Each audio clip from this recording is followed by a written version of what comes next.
오늘은 이제 출애굽기, 출애굽기는 두 번의 강의로 마치고자 합니다. 그래서 이제 오늘 출애굽기 16장에서 거간 40장 사이의 내용들을 조금이나마 좀 다루고요. 그렇게 해서 출애굽기를 마치도록 하겠습니다.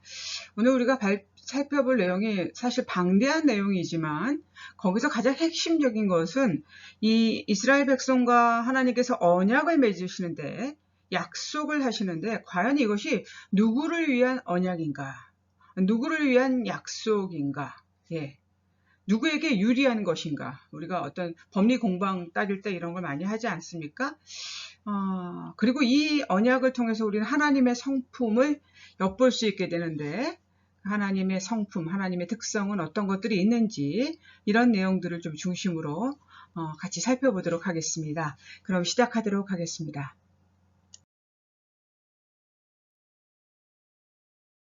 성경에 이 창세기부터 해서 출애굽기, 그 다음에 또 사무엘하, 예, 그 다음에 예레미야, 네, 그 다음에 히브리서, 뭐 이런 정도에 보면 그 기록된 5가지 언약들을 좀 추출할 수가 있습니다. 특별히 이제 오늘 저희가 다루게 될 내용들은 주로 이제 노아, 아브라함, 모세의 언약이 되겠는데, 그 다음에 그 뒤로 나오는 다윗과 새 언약의 내용들을 좀 간단하게나마 살펴보려고 합니다. 이런 성경에 나오는 5가지 언약이 모두 하나님이 어떤 주도적으로 이끌어 가시는, 체결하시는 그런 아주 주종적인 언약이거든요. 이제 언약의 내용이 그러면 우리에게 불리하고 우리가 조금만 따르지 않고 거역해도 큰 벌을 받고 뭐 이렇게 돼야지, 큰 손해가 있고 이렇게 돼야지 사실 맞는 건데 언약의 내용은 정반대거든요. 이 모든 언약은 하나님에게 유리한 언약이 아니고 우리에게 유리한 언약입니다. 모든 언약에는 하나님의 일방적인 어떤 은혜와 호의가 담겨 있다는 것을 먼저 말씀드리면서 아주 간단하게 살펴보죠. 여러분 잘 아는 노아, 무지개 언약으로 알려진 노아의 언약은 말 그대로 굉장히 우주적인 차원의 언약이죠. 창세기 9장 12절에서 13절의 말씀에 보면 이런 말씀이 나오거든요. 하나님이 이르시되 내가 나와 너희와 및 너희와 함께하는 모든 생물 사이에 대대로 영원히 세우는 언약의 증거는 이것이니라. 내가 내 무지개를 구름 속에 두었나니 이것이 나와 세상 사이의 언약의 증거니라 라고 말씀하시거든요. 예, 죄로 멸망당하기 직전의 인류를, 그쵸? 인간들을 노아의 방주를 통해서 구원하시고 다시는 이제 물로 너희들을 심판하지 않겠다라고 하시면서 모든 생명체와 세우신 어떤 우주적인 언약, 이것이 바로 노아의 그 희망을 상징하는 무지개 언약이라고 얘기할 수 있거든요. 그리고 이제 아브라함의 언약은 노아의 언약이 지구에 사는 모든 생명체에게 주신 언약인데 반해서 이 아브라함의 언약은 말 그대로 아브라함이라는 개인에게 주신 언약이죠. 예. 그래서 이 언약의 내용도 우리가 잘 아는 그런 내용이잖아요. 얼마나 어마어마한 방대한 땅을 하나님께서 너에게 어떤 주고, 그리고 그 주인으로 삼게 하시고, 그리고 나는 어떤 존재이다라는 것을 이 아브라함과 맺은 언약을 통해서 하나님께서 얘기하고 계시거든요. 계속 그런 얘기를 하고 계신다는 것이죠. 그래서 아브라함과 맺은 언약을 통해서도 하나님은 계속 약속을 이행하시고 약속을 지키시는 분으로 우리가 이 성경을 보면 알 수가 있게 되는 것이죠. 또 이어져 보면 이제 모세, 출애굽기의 모세, 우리가 잘 아는 시내산 언약, 그죠? 이 모세 언약은 양쪽이 지켜야 될 어떤 조건들이 그 안에 다 명시가 되어 있고 이스라엘 민족에게 주신 어떤 언약으로 우리가 생각할 수 있는 것입니다. 그래서 이 언약을 통해서 이스라엘 백성에게, 그 언약의 대상이었던 이스라엘 백성에게 큰 지위를 하나님께서 약속을 하시지요. 하나님께서 시행해야 될 어떤 의무, 이스라엘 사람들이 시행해야 될 의무, 그게 뭡니까? 하나님의 말씀에 순종하고 언약을 성실히 지키는 것인데요. 만약 이 이스라엘 민족이 하나님의 백성 계명을 지키지 않고 불순종하면 언약은 자동적으로 파괴되어 버리고 하나님도 더 이상 그들을 보호하지 않겠다라고 하는 말씀. 네, 어떤 쌍방의 의무 조건이 있는 언약이 바로 이제 모세의 시내산 언약이 되겠습니다. 그러니까 어때요? 조금 어떤 책임감이 굉장히 강조된 언약이죠. 네, 그것이 모세 언약이고, 그 다음에 이제 다윗 언약은 사무엘하에 보면 나오고 있는데, 뭐 말씀을 길어서 지금 다 볼 수는 없지만 그 하나님이 정하신 그 땅에 안전하게 살 수 있도록 만들어 주겠다라는 얘기, 그리고 다윗의 왕위를 영원히 견고히 하겠다라는 얘기, 그리고 솔로몬을 통해서 성전을 짓겠다라는 말씀을 하고 계시거든요. 그래서 이런 다윗의 언약이 나오고 있고요. 그 다음에 새 언약은 말 그대로 예레미야서와 히브리서에 보면 이 예수 그리스도를 통해서 완성되는 언약, 그렇죠? 그래서 우리는 율법의 매인체로 살지 않고 자유롭게 하는 복음에 따라서 살아가는 사람으로 하나님이 세워주시겠다라고 하는 놀라운 말씀, 이것이 바로 새 언약이 되겠습니다. 그래서 구약 시대의 사람들은 옛 언약의 규정대로 어떤 동물 제사를, 그 번제사를 드림으로써 깨끗함, 거룩함과 성결함을 얻었지만 신약 시대에는 이 마음에 새겨진 새 언약에 따라서 예수 그리스도의 십자가의 희생을 통해서 깨끗함을 얻게 되었다라는 것.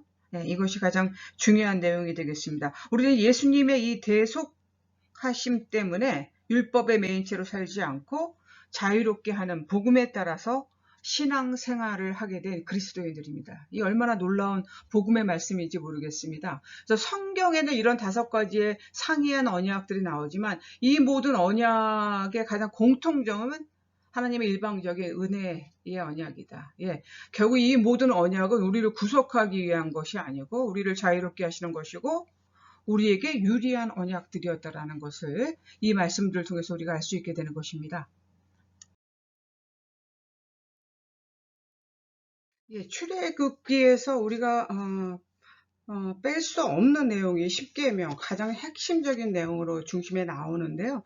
저희는 이미 십계명을 저와 함께 8주간에 걸쳐서 공부를 하셨기 때문에 오늘 그 내용을 다 다루지는 않겠습니다. 그러나 이 십계명을 통해서 성경의 법이, 우리가 방금 이제 성경에 나온 5가지 언약을 살펴봤는데 성경의 법이 결국은 무엇을 위한 것인가에 대한 내용을 좀 잠깐 살펴보았으면 좋겠습니다.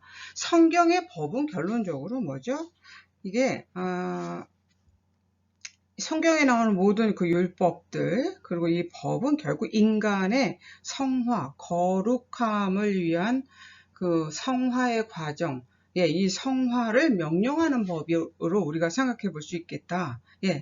하나님께서 인간을 하나님보다 조금 못한 존재로 창조하셨다라고, 만드셨다라고 얘기를 하셨는데, 우리가 하나님처럼 될 수는 없지만, 우리는 왜요? 조물주가 만드신 피조물에 불과한 존재이지만, 우리는 하나님의 형상으로 만드셨기 때문에, 우리 안에 그 완전한 모습이 있다라는 것이죠. 그래서 성화는 바로 그런 완전을 향해 달려가는 어떤 지점을 우리가 성화라고 얘기할 수 있는데, 성경의 법은 다 뭐냐? 그런 인간의 성화를 명령하는 법이다.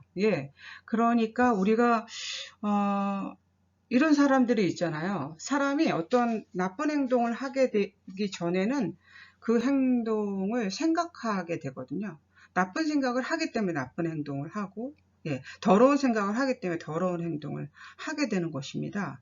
근데 교회 안에서 수많은 개인들, 신앙인들이 함께 모여서 지체를 이뤄서 교회라고 하는 신앙 공동체를 만드는데, 이 교회 안에서도 우리가 인간 군상들이 인간 사회에서 벌어지는 일들보다 어떨 때는 더 드라마틱한 일들도 사실 있습니다. 이 안에 항상 은혜로운 이야기, 복음의 이야기, 사랑의 이야기들이 넘쳐나야 되지만 또 이 안에 정말 어떨 때는 공동체를 흔들 만한 그런 어떤 개인의 어떤 하나님 앞에 정말 씻을 수 없는 죄를 짓고 그리고 그 죄를 반복적으로 지으면서 어쩔 수 없어서 목사를 찾아와서 상담하는 경우들도 간혹가다 있습니다. 뭐 제가 이 교회에서는 그런 상담을 해보지 않았지만 제가 미국에서부터 공부한 분야가 그쪽이기 때문에 개인 정보라 여기서 자세한 말씀을 드릴 수 없지만 제가 대부분 다 기독교인들, 신앙인들을 상담했는데 입으로 옮길 수 없는 일들도 사실 기독교인들도 행하고 또 그 일들 때문에 괴로워하고 그래서 저를 찾아왔을 때는 뭔가 그 일의 해답을 좀 얻고 길을 좀 돌파하려고 하는 마음들이 있어서 찾아온 경우들이 대부분이었겠습니다만 이런 일들이 벌어지고 있습니다. 그래서 그런 개인이 공동체 안에 스며들어 있으면 그 공동체 하나님이 영광 돌릴 수 있겠습니다. 영광을 가리우게 되죠. 그래서 우리 개인 한 사람 한 사람은 나 개인만이 아니다. 내 한 개인이 똑바로 서지 않으면 내가 하나님 앞에 범죄하면 우리 공동체는 하나님께 영광을 올려드릴 수 없다라는 사실을 꼭 기억하셔야 됩니다. 이 일은 나만 알고 모르겠지라고 하는 어리석은 생각을 하면 안 된다라는 것이죠. 내가 죄 가운데 있다는 걸 분명히 알고 있다라면 그 죄에서 얼른 돌이켜서 회개하고 다시는 그 죄를 짓지 않으려고 하는 어떤 결단과 몸부림이 있어야 될 것이고요. 그리고 그런 길이 보여지는 내가 저기 가면 문제가 생기겠구나. 저런 사람들 만나면 무슨 일이 생기겠구나 하는 것들이 있습니다. 그런 어떤 사인들과 어떤 느낌들과 감정이 생길 때에는 혹여라도 그런 길에 가지 않으려고 하는 결단력들이 우리 신앙인들에게 필요하겠다. 이런 말씀을 드리고 싶습니다. 세상의 법은 정의를 실현하고 재산을 보호하고 자유를 보호하는 현세적인 목표가 있지요. 그러나 하나님이 주신 법은 그것보다 훨씬 더 깊은 법입니다. 뭡니까? 이스라엘을 그 하나님을 닮은 사람들로 성장시키기 위한 법이었다.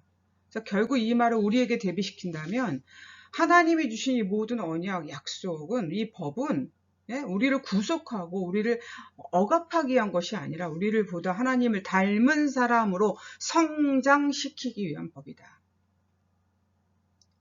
그래서 법은 우리를 불편하게 하는 것이 아니라 우리에게 자유를 주기 위해 주어진 하나님의 은혜의 기준이다라는 것을 여러분 기억하시기 바랍니다. 그래서 이제 마무리를 좀 하겠습니다. 하나님께서 왜 이렇게 많은 언약을 이스라엘 백성에게 주셨을까요? 그리고 우리에게 새 언약을 통해서 예수 그리스도의 대속하심을 통해서 말씀하시는 것은 무엇일까요? 이 언약을, 이런 법을 당신의 백성에게 왜 주셨을까요? 이 법을 통해서 우리를 막 숨막히게 하고 우리를 못 살게 하기 위해서 이 법을 주셨습니까? 아니라는 것입니다. 하나님은 우리를 자유롭게 하기 위해서 이 법을 주셨다.